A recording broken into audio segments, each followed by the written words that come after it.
متقنن پرہیزگاری، نیکی کا شوق، برائیوں سے بچنا. ان کے زمانے میں یہ ضرب المثل تھے اور کوشش کرتے تھے کہ سال میں ایک بار ابھی پیٹ کی خرابی کی وجہ سے 2 رکعتیں پڑھ لی نا تو جب تک سارے شہر کو صبح بتایا نہیں تب تک سکون نہیں آتا. رات سو نہیں سکا، تہجد ہی پڑھتا رہا. امام ابن حبان کہتے ہیں امام احمد حدیث رسول کے وہ محافظ تھے جو چھپ کے نفلی عبادت کرنے کو پسند کرتے تھے. مواظباً علی العبادات الدائمہ، مستقل لمبی لمبی نفلی عبادتیں کرتے تھے، چھپ چھپ کے کرتے تھے. اور آخری جملہ سنیے، فرمایا بہی اغاث اللہ جل وعلا امت محمد صلی اللہ علیہ وسلم، اللہ نے ان کا انتخاب کیا حدیث رسول کے اس چشمہ صافی کی پہرے داری کر کے. اللہ نے اپنے اس بندے کی وجہ سے امت محمد کی مدد فرمائی صلی اللہ علیہ وسلم. جب کتنے فتنے تھے اس زمانے میں، اللہ ذو الجلال والاکرام نے ان کا انتخاب کیا. زندگی پہلے سفروں میں گزری، مشقتوں میں گزری، مزدوریاں کر کر کے علم حدیث حاصل کرتے رہے، اور جب مسند ارشاد پر متمکن ہوئے تو حکمرانوں کے ظلم و جبر کا شکار نشانہ بنے، اور 3 حکمران یکے بعد دیگرے امام احمد کو مشق ستم بناتے رہے. یہ عزم و ہمت کا کوہ گراں پہاڑ کی مانند اپنی جگہ پہ ڈٹا رہا.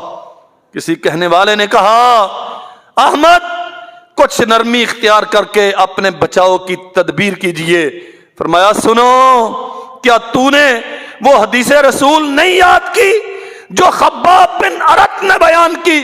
میں نے رسول اللہ سے پوچھا اللہ کے نبی ظلم و ستم اس قدر بڑھ گیا ہے، اللہ کی مدد کب آئے گی؟ فرمایا وہ لوگ جو تم سے پہلے اس دین کے محافظ تھے ان کے سروں پہ آرے رکھ کے انہیں 2 حصوں میں تقسیم کیا جاتا رہا، وہ پھر بھی اس دین پہ قائم رہے. احمد کہتے ہیں اس سمجھانے والے کو اگر میں تیری ایمان کے نرمی اختیار کروں، حکمرانوں کے ظلم سے بچنے کے لیے مداہنت اختیار کروں، مصلحت کوشی کروں، تو سرور کونین کی اس حدیث کا مصداق پھر کون بنے گا؟ اور اللہ کی قسم ہم نے دیکھا ایک وقت تھا کہ بہت سارے تھے امام احمد کے ساتھ، اللہ اکبر، لیکن یکے بعد دیگرے ان کے جنازے جیلوں سے اٹھے. محمد ابن نوح امام احمد کے ساتھ تھے کہ قرآن کلام ہے مخلوق نہیں، جیل میں ڈال دیا گیا، جنازہ جیل سے اٹھا. نعیم بن حماد الخزاعی جنازہ جیل سے اٹھا، ابو یعقوب البویتی جنازہ جیل سے اٹھا.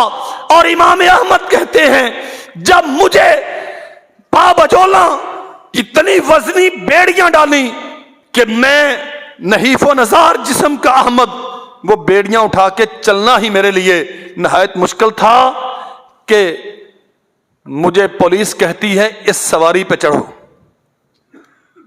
بیڑیاں پہنی ہوئی ہیں، ہتھکڑیاں لگی ہوئی ہیں.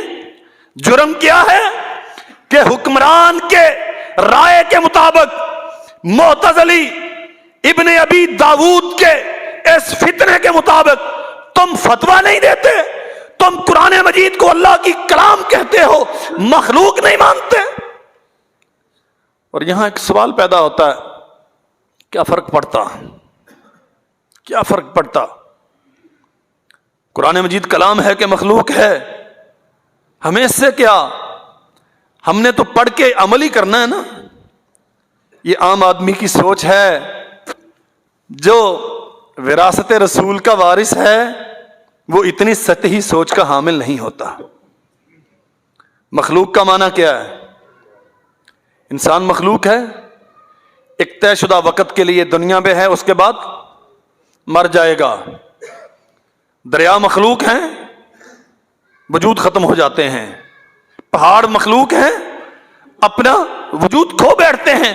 جو مخلوق ہے اسے موت ہے، جو میرے رب کی صفت ہے وہ دائمی ہے، اسے کبھی فنا نہیں۔ اگر قرآن مخلوق ہے، اور ایک مسخرے نے آ کے کہا تھا، معتصم کے بارے میں ہے، وہ آیا اور اس نے کہا جی میں قرآن کے متعلق آپ سے تعزیت کرتا ہوں، تھا مسخرہ، بھانڈ۔ اس نے کہا کیا مطلب؟ تو اس نے کہا جیسے ساری مخلوق مرتی ہے ویسے قرآن بھی تو مر گیا، تو میں اس سے تعزیت کرتا ہوں۔ اور اہل سیر نے لکھا کہ وہ ہل گیا کہ یہ مسخرے نے کیا کہہ دیا۔ اور بات تو ٹھیک ہے، اگر قرآن مر گیا تو اس کا مطلب دین محمد ختم ہو گیا، پیچھے کچھ رہا ہی نہیں۔ جو ان کے ساتھ تھے انہیں پابندے سلاسل کر دیا گیا، اور یکے بعد دیگرے جنازے جیلوں سے اٹھے۔ اور یہ امام احمد رحمت اللہ علیہ بیڑیاں پہنی ہوئی ہیں، مامون کی طرف انہیں لے جایا جا رہا ہے بغداد سے باہر۔ کہتے ہیں رات کی تاریکی میں مجھے ان پولیس والوں میں سے ایک نے کہا حضرت آپ پہ وقت بڑا کٹھن ہے، میں آپ کا تعاون نہیں کر سکتا لیکن میرا دل آپ کے ساتھ ہے، بہت مشکل میں ہیں آپ۔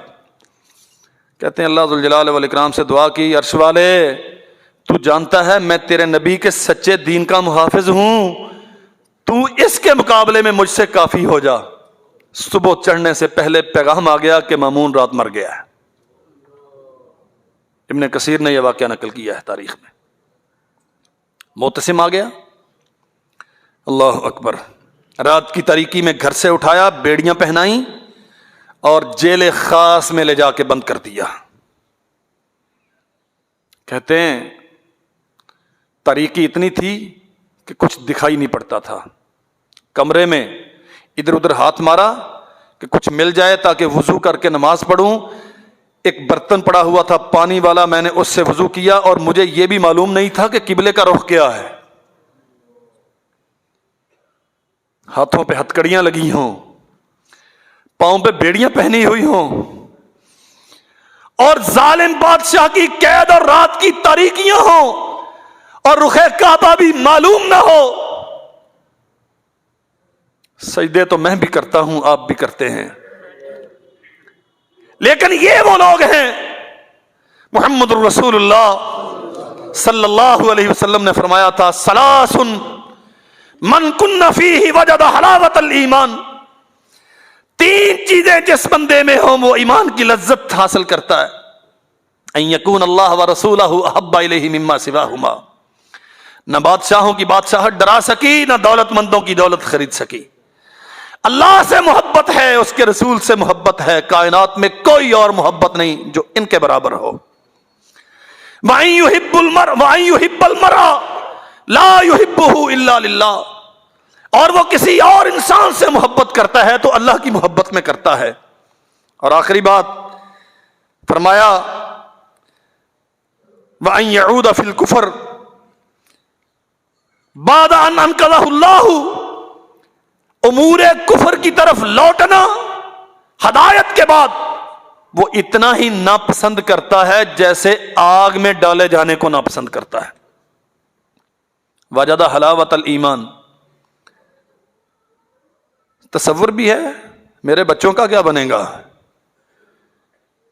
وہ غریب آدمی جس کے پاس ایک وقت کی ہوتی ہے، دوسری کا گھر میں راشن نہیں ہوتا، صبح بچے کھانا کہاں سے کھائیں گے؟ مجھے تو اٹھا کے جیل خانے میں ڈال دیا گیا۔